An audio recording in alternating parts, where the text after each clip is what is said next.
মিথ্যা মামলা প্রত্যাহারের দাবিতে বায়েজিদে মানববন্ধন। চট্টগ্রাম নগরীর বায়েজিদ বোস্তামি থানার হিলভিউ ১ নম্বর রোডের আলীনগর এলাকায় মিথ্যা মামলা ও হয়রানির প্রতিবাদে মানববন্ধন অনুষ্ঠিত হয়েছে। বুধবার সাধারণ এলাকাবাসীর উদ্যোগে এই মানববন্ধনের আয়োজন করা হয়।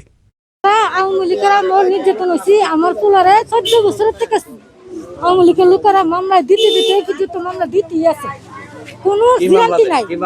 প্রিপারেশন মামলা দেয়, ডাহাতি মামলা দেয়, চিন্তাকারী মামলা দেয়, 2 লাখ 3 লাখ টাকা চিন্তাকারী করে আমার ছেলে, অথচ দিন মজুরি করে ভাত খায়। অথচ তারা অবৈধ কাজ করবে, যে কোনো অবৈধ কাজ করবে তারা করে তারপর আবার ট্যাবলেটও বেছে আমার নাম দেয়, আমার পুলা করে মিথ্যা মামলা দেয়। 7টা 8টা মামলা দিচ্ছে। তো আওয়ামী লীগের আমলে মামলা হয়েছে, বিএনপি যদি আমরা মামলা হয় তাহলে তো হইল না। আমরা কি বিএনপি, এখন আপনারা কি চান? আমরা চাই যে নিয়ে আমরা আওয়ামী লীগের আমলে যে আমাদেরকে হয়রানি করছে, বিএনপি হওয়ার পরে এরা বিএনপি দাবি করে, এদেরকে আমি শাস্তি চাই, আর কিছু চাই না।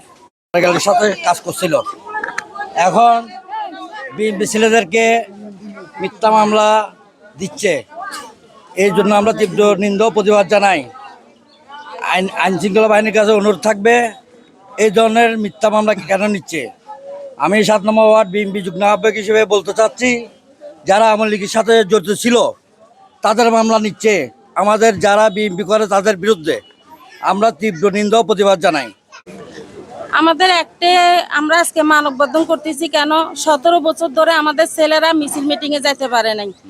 ওই লুৎফুরের জন্য, ওই পুতুল আজিজের জন্য, হৃদয়ের জন্য, ওরা আরো আছে, মফিজ আছে, এখানে সোহেল আছে, এখানে তাদের একটা দল আছে, ভারী দল, আওয়ামী লীগের ভারী দল, তারা কিন্তু পদেও আছে।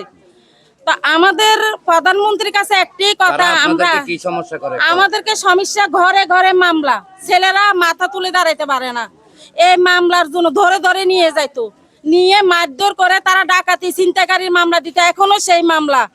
ছেলেরা কি এখনো মামলা খাবে? 17 বছর খাইছে, এখনো কি ছেলেরা মামলা খাবে তাদের হাতে? তারা কিভাবে বিএনপি হলো? বিএনপি বলে কাকে? সাইফুলকে, সবুজকে বলে। তারা আমাদেরকে আশ্রয় দিচ্ছে, তারা এবং কি আমাদের ছেলেদেরকে ইয়া করছে, সহযোগিতা করছে। তারা হইতে পারে বিএনপি, তারা হইতে পারে একজন কাউন্সিলর। আমরা চাই আওয়ামী লীগ যেন, এখানে যারা আওয়ামী লীগ থাকতে আমাদেরকে নির্যাতন করছে তারা যেন এই এলাকাতে থাকতে না পারে। বহির প্রকাশ মুখে প্রকাশ করতে পারবো না, কিন্তু আজকে যাদেরকে এই যে তাদেরকে আছে, একজন ব্যক্তি টাকা পায়, টাকার জন্য গেছে আর তাদেরকে মারধর করা হচ্ছে, তাদের নামে মামলা দিয়ে মিথ্যা মামলা দেওয়া হচ্ছে।